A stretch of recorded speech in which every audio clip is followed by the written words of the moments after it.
think the biggest reason for choosing Hong Kong had to do with Hong Kong cinema. You know, at the time we were watching a lot of like Hong Kong cinema action flicks and just loved like the action, loved the setting. So for us it just made perfect sense to bring the action, bring an open world game to somewhere that gamers had never been before.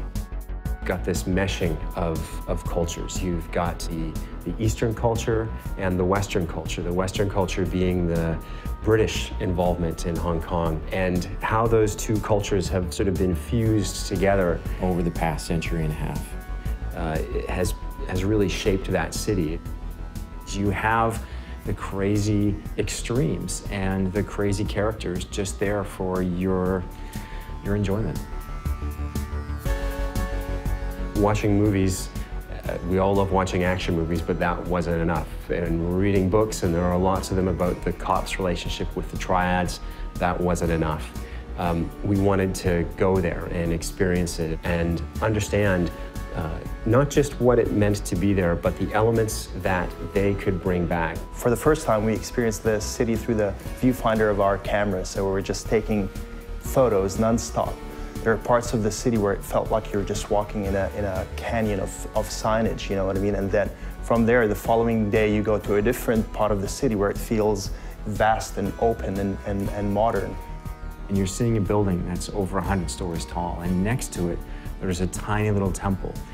You see guys hanging out on a street corner who look like they were in a street fight, and they were triad guys who actually were in a street fight. The key for us about the triads and about Hong Kong was just how interwoven like the triads are into society there. It's not like there's a bad guy that you can point to the whole time. They're part of the fabric. We were really lucky to be able to talk to people on both sides, the police and the triads. We talked to a member of very high up, and I guess you'd call it the Hong Kong Secret Service. He was fascinating to talk to, just in terms of understanding what the threats were in Hong Kong. We talked to a couple of members of the triads as well, who took our writer into some very interesting places. He never felt at risk, but he learned some interesting things.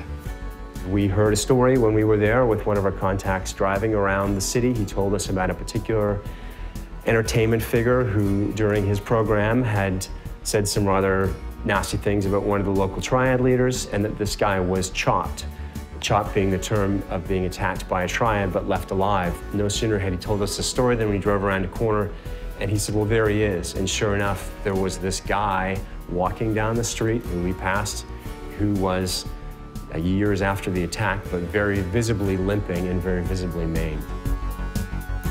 Hong Kong has such a kind of chaotic and multi-layered architectural approach to it, which allowed us to do many new things with the way the player traverses the environment.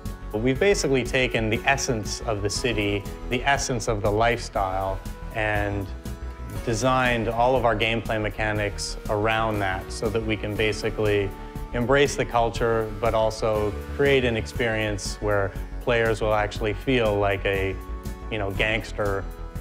Hong Kong is an island, and what we did was create an island with 4 separate neighborhoods. North Point, which is where you start the game, which is more reminiscent of Kowloon. Central Hong Kong, very famous skyline. Kennedy Town, built on the side of one of the hills in Hong Kong, more of an affluent neighborhood, and then Aberdeen Harbor around the back of the island. The traffic is on the left-hand side of the street. We decided, for the sake of authenticity, that we were going to go with that. We wanted to capture a bit of everything, because really what's unique about Hong Kong is its diversity, and we wanted to capture that diversity. And small things like the tiny alleyways, the cluttered alleyways that feel dingy, foreign, and threatening in some ways. Layers of signage and pipes and wires and hanging laundry. It's a bit overwhelming in the beginning, but then you start slowly getting adjusted to what you're seeing. If you want to spend time just roaming around the island, enjoying the races and the mini games and the events and favors and shopping and all that kind of stuff, then that's entirely there for you to do. The final result is a city that feels authentic, but at the same time, it's fun to explore and to experience.